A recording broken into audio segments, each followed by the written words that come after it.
We must defend the truth at all costs, even if we return to being only 12.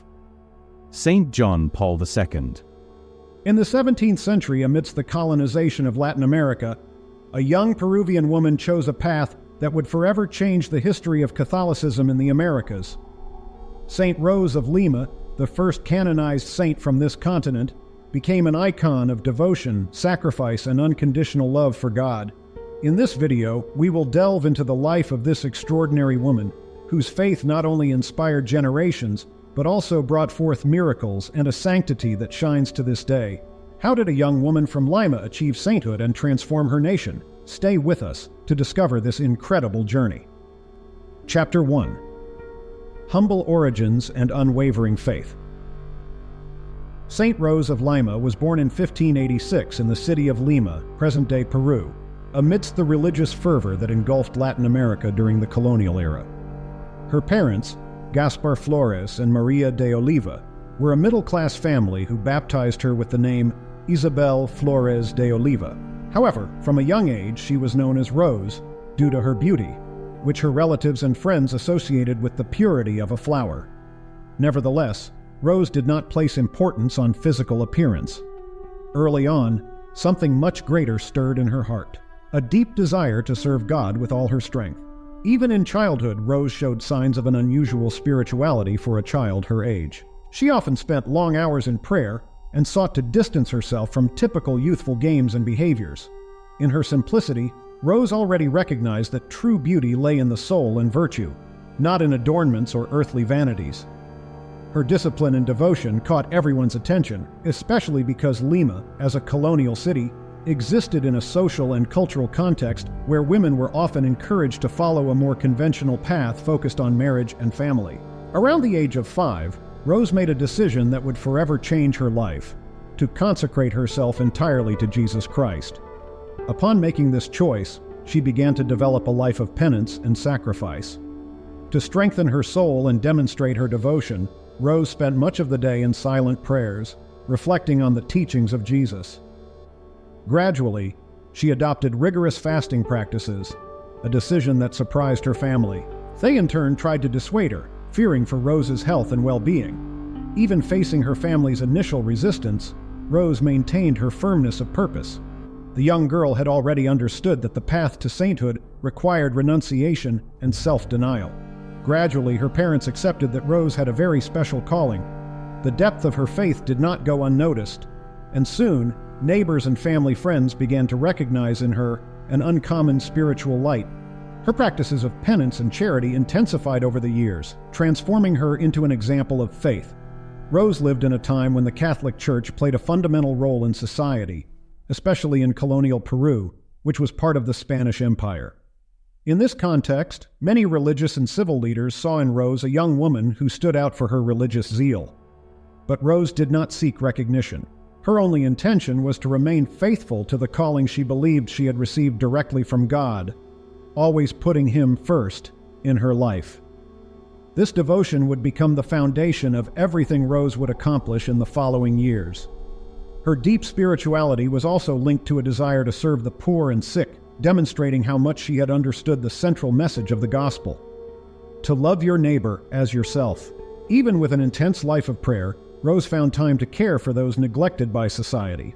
Her acts of charity began to echo throughout the city of Lima, preparing the ground for the mission God would later entrust to her. Chapter 2. A Life of Sacrifice and Devotion. As Rose grew, her devotion to Christ became more evident in her daily actions.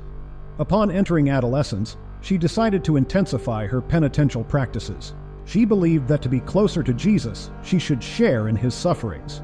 It was during this period that she began to wear a crown of thorns, hidden under her veil, as a symbol of her desire to imitate the Passion of Christ. For Rose, physical pain was a form of spiritual purification, a means of offering her sacrifices to God for the conversion of sinners. In addition to the crown of thorns, Rose practiced rigorous fasts and often slept on a bed of wooden planks, refusing any form of material comfort. Her family, worried about the severity of her penances, tried to persuade her to lessen her discipline. However, Rose always maintained a spirit of obedience, but without giving up her inner commitment to God.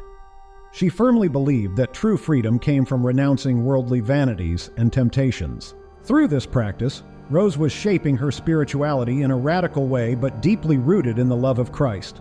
At the same time, Rose never neglected her love for the poor and sick. Using the few resources she had, she cultivated a small garden and sold flowers to help her family and give to those in need.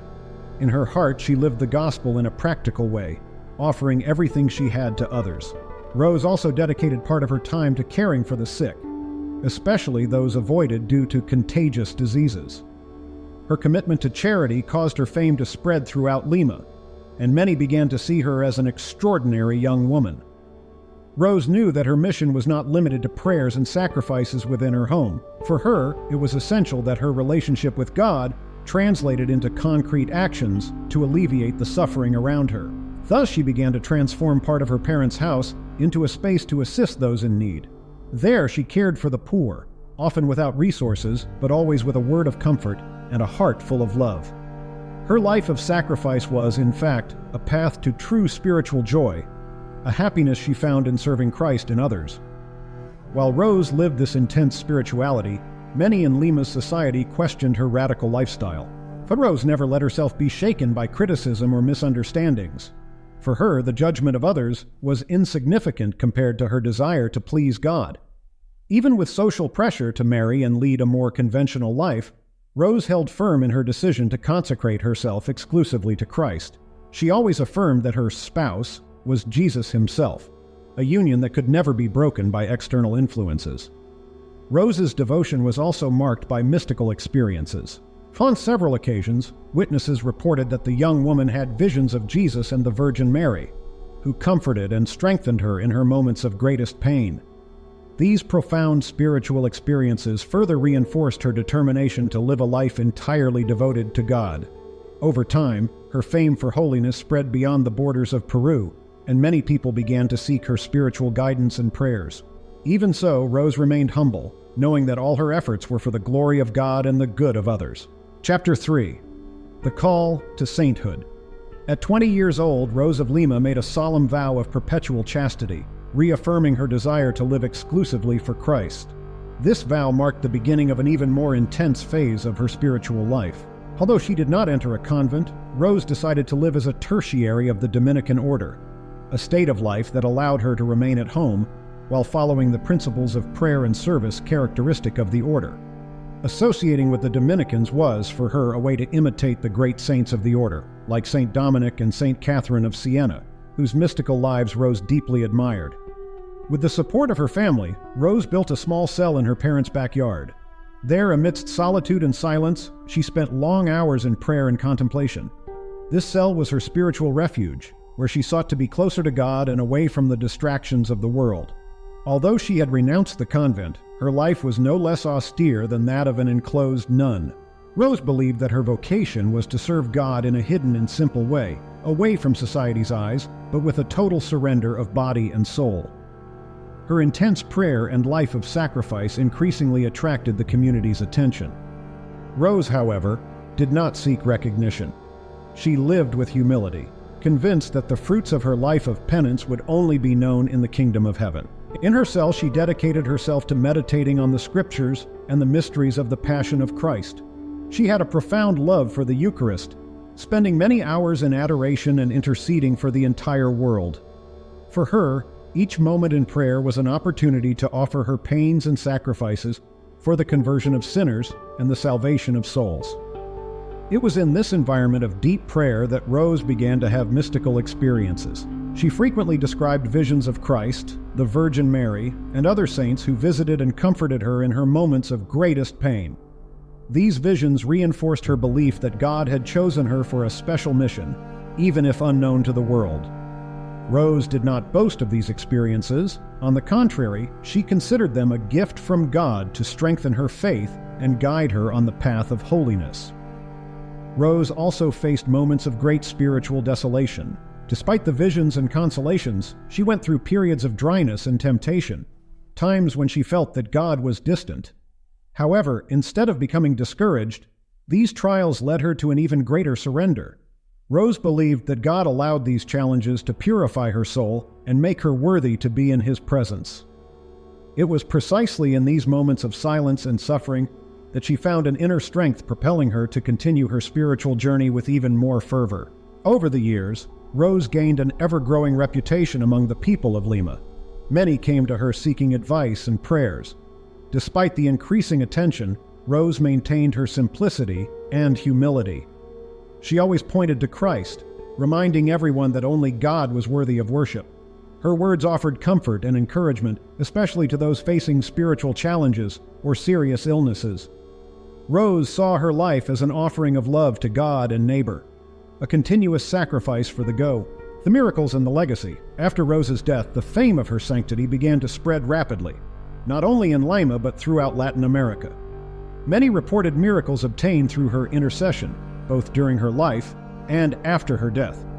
Among these accounts are inexplicable cures of serious illnesses, family reconciliations, and conversions of sinners, miracles that soon caught the attention of ecclesiastical authorities. For the people, Rose was not just a woman of prayer, but a powerful intercessor before God, whose example continued to inspire the faithful. One of the first miracles attributed to Saint Rose occurred shortly after her passing. During her funeral, attended by a multitude of faithful, many claimed to have sensed a scent of roses, despite no flowers being present. This event was interpreted as a heavenly sign, confirming the purity of her soul.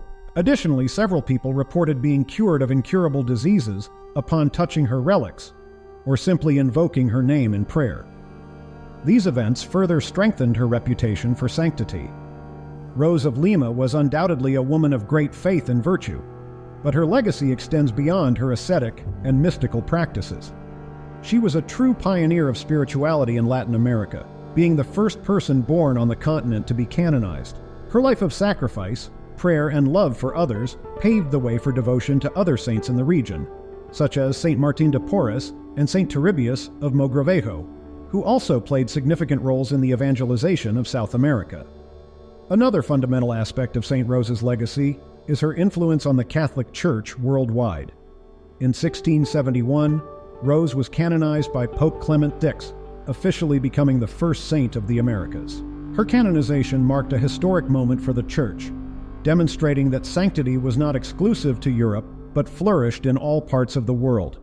Her canonization was received with great joy and enthusiasm throughout Latin America, where she soon became the patroness of several nations and various causes, including the Americas, the Philippines, and gardeners. In addition to the miracles and her canonization, Saint Rose's legacy remains alive in popular traditions and the devotion of tea. Her feast is celebrated on August 23rd, and it is common to see processions in her honor, especially in Peru, where devotion to Rose remains extremely strong. Her house in Lima was transformed into a shrine, attracting pilgrims from various parts of the world, all seeking to touch the ground where this great saint lived and offered her life to God. Rose is remembered not only as a mystic and penitent, but as a woman of charity and service to others. Her influence also extends spiritually and culturally. Over the centuries, numerous churches, schools, and hospitals have been dedicated to her, and many people continue to choose the name Rose in her honor. Saint Rose of Lima has become a symbol of hope, faith, and sacrifice, especially for women and those seeking to follow a path of humility and service. The impact of her life, actions, and miracles continues to inspire generations, not only on the American continent but throughout the Catho. The life of Saint Rose of Lima teaches us that true love for God is not found in great deeds, but in total dedication, even in the smallest acts. Her journey of faith and sacrifice continues to touch millions of hearts, reminding us of the power of prayer and giving to others. Rose lived for Christ, and her legacy invites us to do the same in our own spiritual journey. If you felt inspired by this story and want to support the creation of more content like this, consider becoming a member of our channel. By joining our community, you'll have access to exclusive content and help us share more stories of faith and devotion. Don't forget to watch the next video that's appearing on your screen now. Embark on a spiritual journey with our new ebook, 50 Saints, Stories and Prayers for Divine Intervention. This inspiring collection delves into the lives of 50 revered saints, offering their powerful stories and heartfelt prayers to guide you towards divine intervention. Perfect for personal reflection or group study, This ebook is a must-have for every devout Catholic. Enhance your faith and discover the strength of these saintly figures. Find the download link in the pinned comment below.